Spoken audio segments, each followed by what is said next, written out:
Hi guys, this video is all about meeting management checklist, understanding meeting management and knowing the ethic of meetings.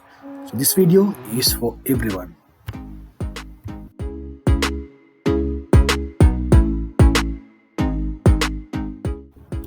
When thinking about this topic, yes, it sounds very generic, but do we conduct our meetings efficiently or effectively? Well, that's a good question to ask yourself. According to the Harvard Business Review, 71% of the meetings are unproductive and inefficient. So your meeting could be one of in that bracket. Meetings comes in all shapes and sizes, from chats in the corridor to weekly meetings and annual conferences. All meetings play an important role in life of the business, and at least some thought should be given to planning, execution and follow-up of each one.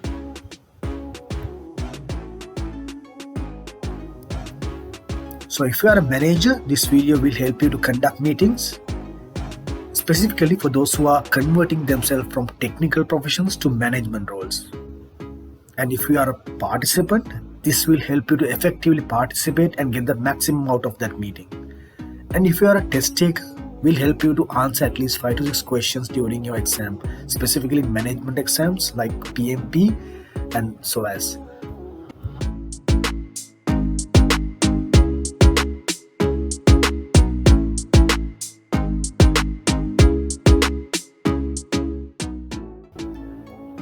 Every organization holds meetings vigorously to stay updated, discuss ideas, solve problems, make collective decisions, and ultimately reach its goals and objectives. It allows them to address the issues in the organization, to keep a track on operations productively, team building, and more.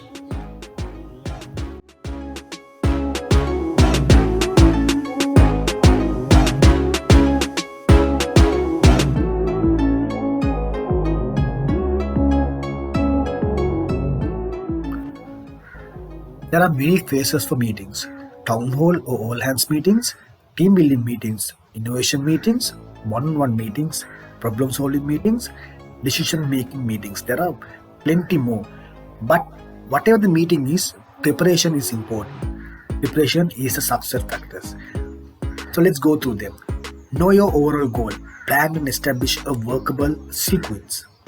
Right balance of line is important in meeting work. Know the desired outcome of each meeting. Invite right people, keep stakeholders informed on information such as issues and completed tasks and etc. Get people prepared. Plan ahead to use right tools and processes in the meeting. Manage people during the meeting.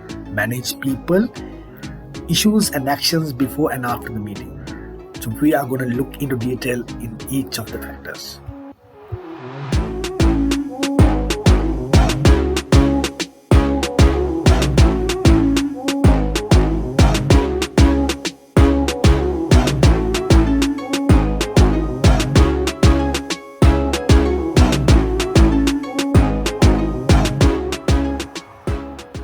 The next important thing is structuring the meeting to match the purpose. Information exchange is the number one. The primary goal of meetings is for share information with the attendees. It is important to attendees not to be passive spectators, but to participate as active participants, making the meeting more engaging, enjoyable, and effective for all. And then the decision making. A decision-making process can include group activities like information gathering and sharing, brainstorming solutions, evaluation options, ranking preferences, and the famous voting techniques for final options. And then design reviews. A design review is a milestone with a product development process whereby a design is evaluated against the requirements in order to verify the outcomes of the previous activities and identify issues before committing to, and if needed to be reprioritized for further work. Rewards and recognition, another important thing. You need to make sure you reward the correct people and you address a correct audience while you are rewarding or recognizing specific people. And then the problem solving, perhaps the most complex and varied type of meetings.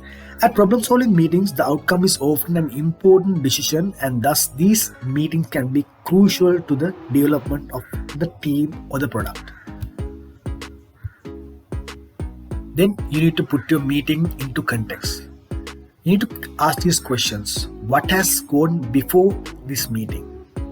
What needs to happen in this meeting? What will happen after this meeting? Do we really need this meeting? Ask these questions. Whole group really needed? Disagreements is involved? Don't do business in meetings. The most common reason to have meeting is to discuss something face to face. It could be a new idea, a new opportunity, a problem, a brainstorming something, reach a decision about something or any other number of things, but it all comes down to discussion and face-to-face interaction. So you need to make sure you ask this question, make sure this meeting is required or not.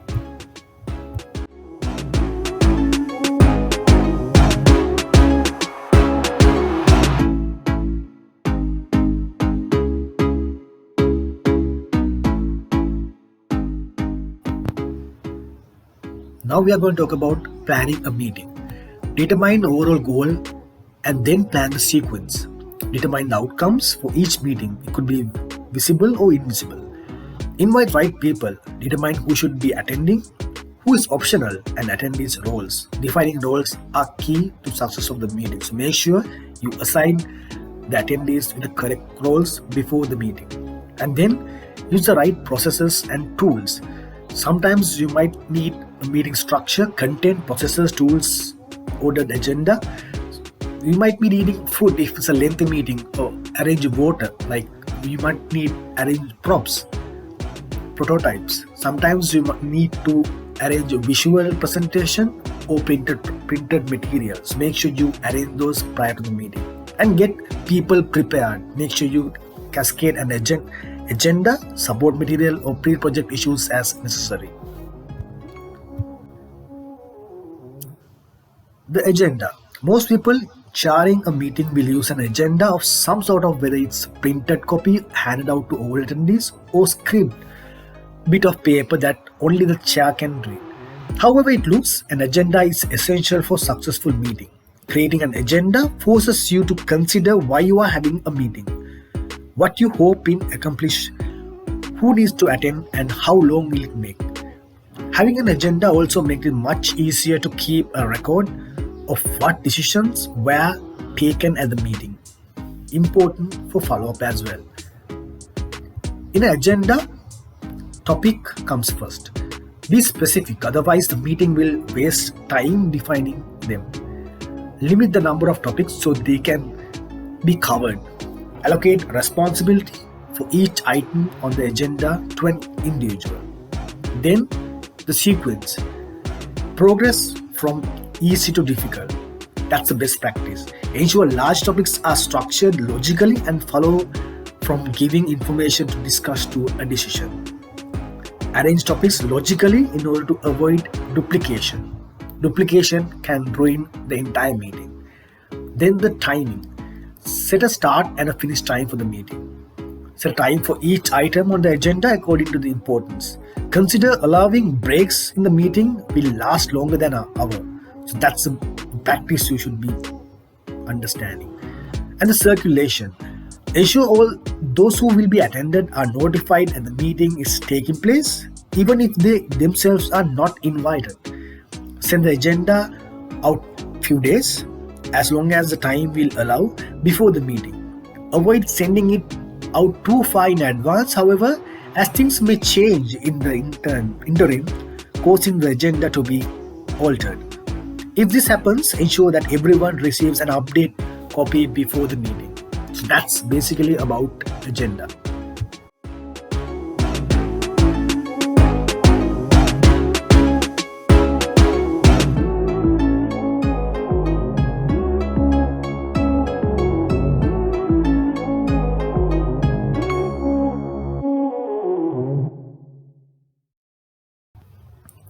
Next, which people to invite. If we don't have the correct composition in the meeting, it will not end up 100% productive.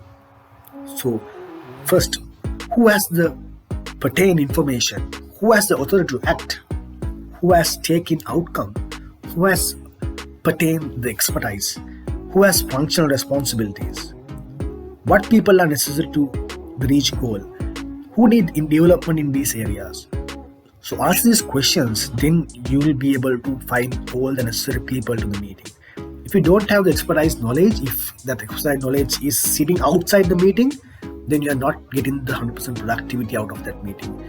If you don't have the responsibility parties which you are addressing during the meeting, inside the meeting, then you are not meeting that criteria. Make sure you follow and make sure you invite all these people into the meeting, and make sure you avoid inviting unnecessary stakeholders into your meeting, which will resolve many conflicts, could be a barrier in the meeting.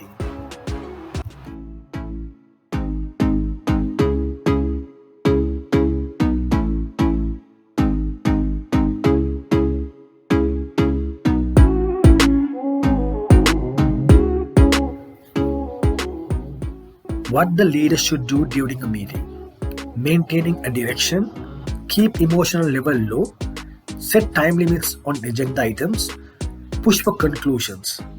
If you don't push for conclusions, meeting will end up without taking any decisions, without any direction. Keep everyone in one discussion. Make sure the topic is not deviated. Solicit input from quiet people. Protect the weak. This is very important. You need to make sure everybody is valued during the meeting. Watch for suggestions squashing. Acknowledge competence. Take minority discussion off the line.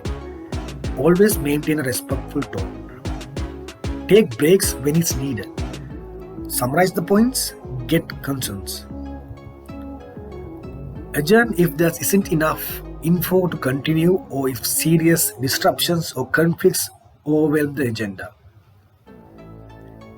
So you need to have exit plan in the meeting as the leader. Be sure someone takes minutes. Ensure group memory gets created properly. Ensure right level of detail in these minutes.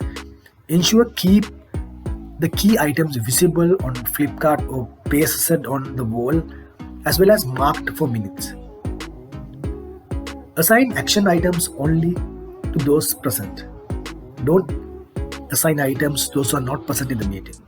Publish minutes and actions items immediately. Guys, I'm weekly sharing videos about project management and conducting projects in a more efficient ways. So click that fat subscribe button down the video to make sure you don't miss any of my videos. And now we are looking at what you should not be doing as a leader. Exercising too much positional power. Instead, be sure of focus on leadership, persuasion, mediating, or active listening. Don't over-control the meeting process. Instead of facilitate and preserve naturally, field questions, avoid voicing your own strong opinions. Don't force decisions. Don't micromanage. Forcing decisions and micromanaging will make your meeting a disaster.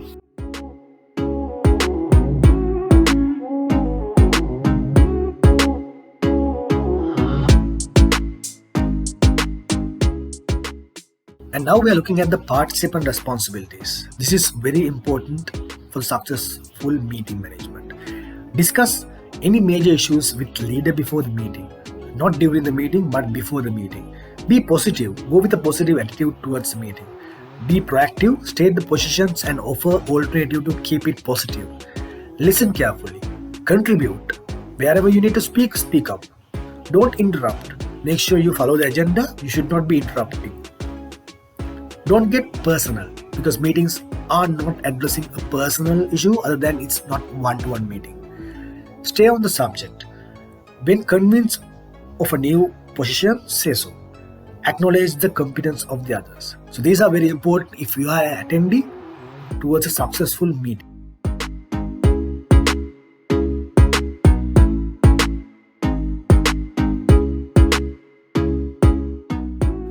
And now, a behavioral tips for meeting leader. Only 7% of the communication is spoken. The other 93% is made up of tone, that is 38%, and body language, that is 55%. So although facts and figures are easily communicated via email, letter or phone, the actual discussion or negotiation is best handled where you can see the other person and therefore are able to see for yourself their tone and body have to say on the matter. So praise in public, criticize in private. Make sure you don't criticize during the meeting. Deal with problems quickly, directly, and diplomatically. Watch your tone of voice. So as told, tone is 38% of the communication. Periodically, post and ask for inputs on progress. Adjourn the meeting and reconvene later if needed.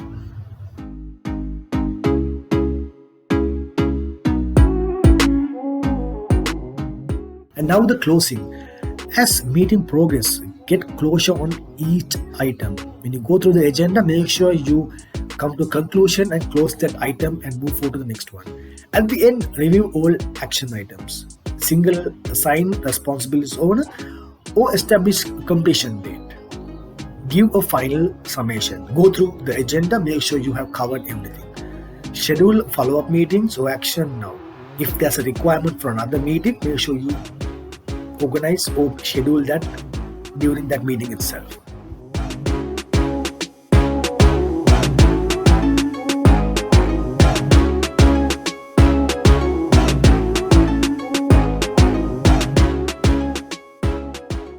Finally, the follow-up. Publish meeting minutes promptly without any delays. Congratulate the contributors. Make sure you give a valid congratulations to the contributors during the meeting. Check with the participants. This is very important. Engage in heated debates who have compromised positions, who displayed an inappropriate behavior. Make sure you address them as a follow-up. Check on actions items work progress commitment. If action is required from non-attendees, seek their commitment before publishing the minutes, or note items on which they have not been consulted. The noted actions items remains your until accepted. Seek feedback and coaching as necessary. Do not ignore warning signs. Focus on growing new skills. That's all about the follow-up.